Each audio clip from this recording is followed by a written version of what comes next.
Nuestro teléfono, que es el 4779-1190, allí pueden dejar su mensaje, su inquietud, su consulta, todo lo que esté relacionado con la salud o lo que tengan ganas de hablar en este sábado 10 de diciembre. Y vamos a recibir a nuestro columnista de historia, al doctor Jorge Croce. ¿Cómo le va, Jorge? Hola, Miriam, ¿cómo estás? Bien, muy bien. Hola, Donato, ¿cómo estás? Muy bien, Jorge, ¿cómo estás vos? ¿Bien? Muy bien, muy bien. En este programa, por suerte, hablamos de salud y no hablamos de fútbol, Jorge. Así que yo ya les tengo prohibido acá a los muchachos que hablen de fútbol, así que vamos a lo nuestro, si te parece. Bueno, digamos que Banfield muy bien. No digamos nada, Jorge, no digamos nada, por favor. Lo he visto jugar y le he visto la cara al técnico. No me lo critique. No denota demasiada alegría con el funcionamiento del equipo. Ya vamos a andar. Son cosas que pasan, así es la vida, exactamente. Sí. Nos toca uno, nos toca otro. Lo que sí que Banfield está muchísimo más acostumbrado que nosotros a sufrir estos avatares del destino, ¿no? Yo le tiré una soga y usted me está hundiendo. Bueno, y yo le contesto. ¡Qué bárbaro! Estos hinchas de River, no se puede creer. En el mismo sentido, ¿no? Uno está más acostumbrado que otros. Bueno, ustedes ya con lo último se acostumbraron de un saque, me parece. No, todavía no nos hemos acostumbrado. Bueno, van a tener que por hacer. Por lo menos en mi caso. Esperemos que sea una golondrina en invierno nomás. Bueno, que sea lo que Dios quiera. Vamos a hablar hoy, en este 10 de diciembre, un día de cambio de mando en la Argentina, que en este caso no hubo cambio de mando, sino continuidad de la presidencia de Cristina Fernández de Kirchner.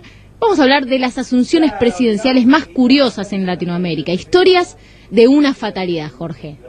Sí, exactamente. Y vamos a comenzar no por las fatales que no se dieron aquí en Argentina, sino se dieron en... Bueno, acá hubo varias fatales, pero mejor que no las nombremos. Claro, digamos que las fatales a las cuales me refería tenía que ver con una cuestión de enfermedades, una cuestión medicinal. Vamos a empezar por esas entonces, que se dieron en Brasil, que Brasil tiene un curiosísimo récord, que es de tener dos presidentes electos que no el día anterior a su asunción se enfermaron, luego fallecieron, no pudieron asumir. Qué raro. Uno es Francisco Rodríguez Alves, que alguna vez lo hemos nombrado cuando hablamos en aquella columna de la gripe española, que fue una de sus víctimas. El día anterior él enferma gravemente, en 1818, en noviembre. No puede asumir, asume el vicepresidente Delfín Moreira, que a su vez también tenía serios problemas psicológicos, asume la presidencia, pero enseguida llama a elecciones y fallece también al poco tiempo. Y otro, que es mucho más cercano en el tiempo, también en Brasil, y al cual muchos de nosotros nos debemos acordar, que es Tancredo Neves. Ajá. Tancredo Neves en 1985 es electo presidente junto a José Sarney, que era vicepresidente. El día anterior, que estaba prevista la jura para el día 15 de marzo del año 85, el día 14 lo internan por un problema intestinal, por una infección intestinal. Se lo opera 9 veces durante 39 días. Nunca se recupera, es más, empeora cada vez más.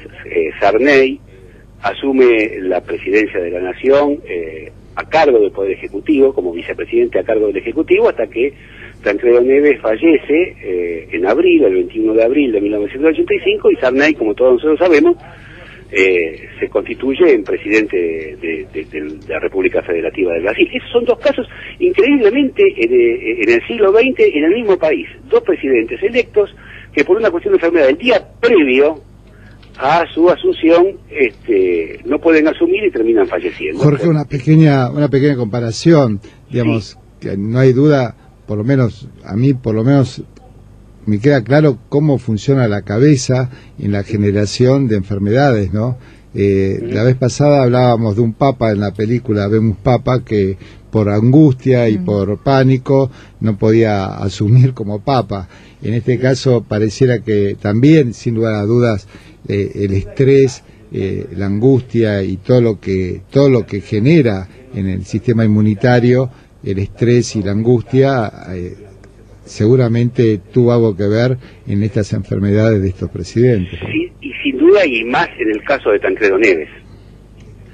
Tancredo Neves, si bien su salud no era la de un roble, digamos, tenía algunos ciertos problemas, evidentemente el estrés y la angustia de asumir en un periodo especial de la historia de Brasil, efectivamente le provocó esta afección intestinal que sorprendentemente se fue complicando a través del tiempo. Él sufrió 9 operaciones en 39 días y después de cada operación su estado empeoraba, ¿sí? Esto provocó una gran crisis en Brasil y bueno, el signo político de Sarney sabemos que no era el mismo que el de Tancredo Neves. Pero vamos a las de Argentina, donde no hay una historia tan trágica.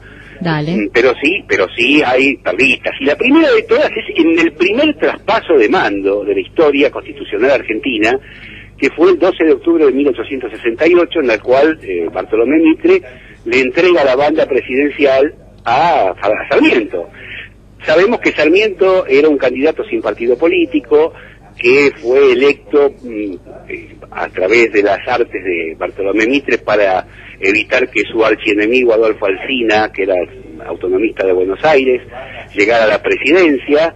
Bueno, Sarmiento asume en el Congreso, está dando su discurso, que estaba en el Congreso Nacional, en el antiguo Congreso Nacional, que está donde hoy está el Banco Hipotecario, estaba repleto de barras mitristas, que le gritaban absolutamente de todo y no lo dejaban hablar, y Sarmiento interrumpió varias veces su discurso al grito de "cállense animales". Suave como siempre, Sarmiento. Pero esto no es nada, terminó el discurso, fue caminando obviamente el presidente Sarmiento desde el Banco Hipotecario hasta lo que era el antiguo fuerte de Buenos Aires, la Casa de Gobierno, donde se asumía, donde se entregaban los símbolos, en un ambiente muy cerradito, donde no cabían más de 100 o 200 personas, y Mitre había llevado 1000 adherentes. Sarmiento no lo dejaban pasar, tuvo que entrar a las piñas, a los codazos, la gente arriba de los sillones, colgada de la chimenea, le gritaban. Sarmiento, ofuscadísimo, terminó diciendo que semejante animalada no había visto jamás desde la época de la Revolución Francesa. Pero bueno, fue una demostración de fuerza de Bartolomé Mitre para decir que el que seguía manejando la cosa era él. Ni Sarmiento, ni mucho menos su vicepresidente, que era Adolfo Alsina, que también estaba allí gracias a un arreglo que había hecho Mitre en el colegio electoral de aquellos años. 50 años después se produce lo que se conoció hasta ese momento como la mayor manifestación popular de la asunción de un presidente, que fue la de Hipólito Yrigoyen, también un 12 de octubre de 1916. Los actos de traspaso de mando se extendieron muchísimo por la multitud que hubo tanto en el Congreso como en el carruaje de Avenida de Mayo, que iba por la Avenida de Mayo hacia la Casa de Gobierno.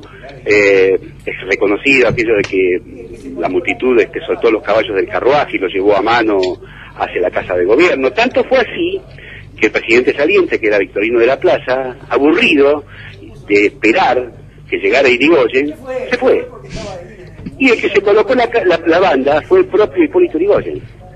A Yrigoyen en el primer mandato nadie le colocó la banda, sino que él solo, porque Victorino de la Plaza se cansó y se fue, se puso... un fenómeno, Victorino, un amigo. Se fue porque estaba ahí desde muy temprano de la mañana, era del anochecer, y todavía estaba ahí esperando que llegara el presidente no llegaba y se fue. Y bueno, se colocó su propia banda, y uno de los datos de esa jura, multitudinaria también, dentro de lo que es conocido como el Salón Blanco hoy en día en la Casa de Gobierno, le sustrajeron la galera y el yaqué a Hipólito Yrigoyen, que nunca más los pudo encontrar. Y la tercera, y esta sí es la más tragicómica de la historia, es la asunción de José María Guido, el 29 de marzo de 1962. Sabemos que después de infinidad de planteos militares, de minigolpes, Arturo Frondizi, que era el presidente constitucional, es detenido, arrestado, enviado a Martín García, a través del jefe de la Zonada, que era el comandante en jefe del ejército, Raúl Poggi.